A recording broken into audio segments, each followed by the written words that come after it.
Un saludo y bienvenidos una vez más al canal Pediatría para Todos. Hoy estaremos hablando sobre las crisis febriles epilépticas. Comenzar diciendo que estas crisis ocurren en niños generalmente entre los 3 meses de edad y los 5 años y experimentan un incremento alrededor de los 18 meses. No es usual el comienzo de este tipo de crisis posterior a los 3 años de edad. Estas crisis están asociadas a la hipertermia, aunque no existe evidencia actual que determine el grado o nivel de la fiebre requerido para su diagnóstico.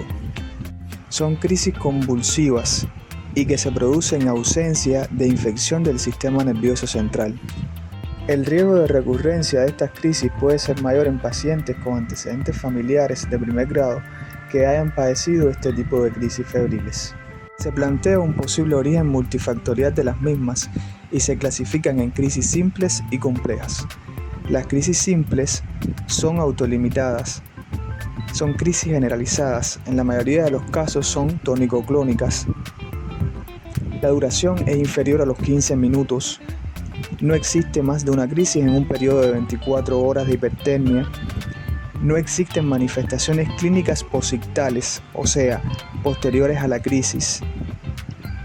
En cuanto a las complejas, serían las crisis aquellas que no cumplen con estos requisitos, o sea, serían crisis focales con una duración mayor a 15 minutos, con recurrencia en un lapso de tiempo de 24 horas.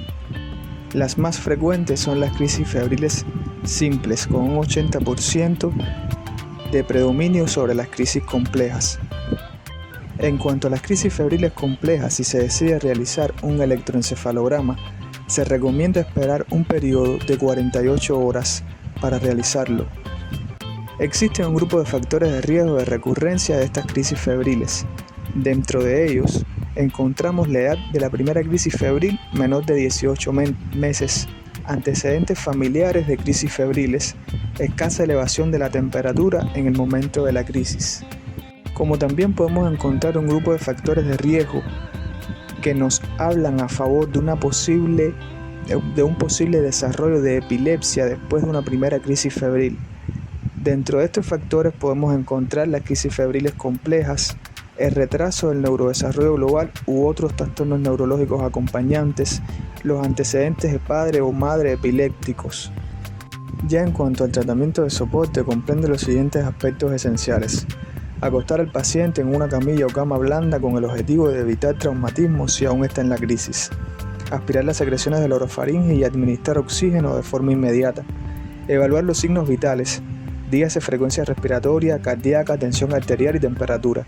Canalizar una vena para realizar exámenes complementarios de urgencia, dentro de los que podemos mencionar el hemograma, la glucemia, electrolitos séricos, dentro de ellos el sodio, potasio, calcio, magnesio, fósforo, realizar gasometría, creatinina, estudios toxicológicos en sangre para determinar drogas estupefacientes. También debe indicarse estudios de muestras de orina para detectar sustancias tóxicas. En caso de sospecha de una meningitis o encefalitis, realizar punción lumbar. Debe tenerse en cuenta que en los lactantes los signos meningios no necesariamente estarán presentes. No debe diferirse el comienzo del tratamiento antibiótico si el diagnóstico se presume no es posible efectuar la punción lumbar. Y en un niño mayor de 2 años siempre es recomendable realizar un fondo de ojo buscando papiledema antes de realizar el proceder de la punción lumbar. En caso de que esté presente la hipertermia, deben tomarse medidas antitérmicas lo antes posible. Si se detecta hipoglucemia, se debe administrar por vía intravenosa dextrosa al 10%. En cuanto a la administración de fármacos anticonvulsivos en las crisis febriles, no es necesario utilizar los mismos ya que la mayoría de las crisis son autolimitadas. La administración de los mismos se reservará para en el caso de que continúen las crisis una vez se hayan tratado los factores causales muy específicos, tales como la hipertermia, la hipoglucemia o otros disturbios del medio interno.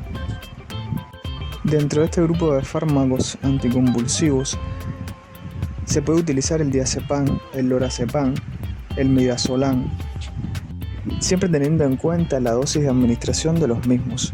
En el caso del diazepam se administrará 0,3 miligramos por kilo por vía intravenosa. En el caso del lorazepam se puede administrar de 0.05 a 0.1 miligramos por kilo por vía intravenosa con un máximo de 4 miligramos por dosis.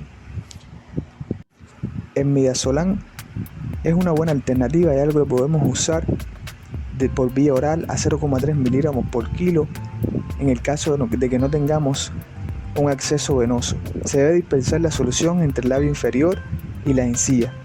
Asimismo podemos utilizarlo intramuscular o endovenoso en el caso de que hayamos conseguido el acceso venoso periférico. Es conveniente aclarar que no se debe administrar fenitoína en el tratamiento inicial de una crisis febril epiléptica. Este medicamento debe diferirse para el estado de mar epiléptico. En numerosas ocasiones, cuando el niño es conducido al consultorio médico de la familia o al departamento de emergencia de una institución hospitalaria, ya han transcurrido varios minutos desde el comienzo de la crisis. Este factor hay que valorarlo en el momento de decidir la conducta terapéutica.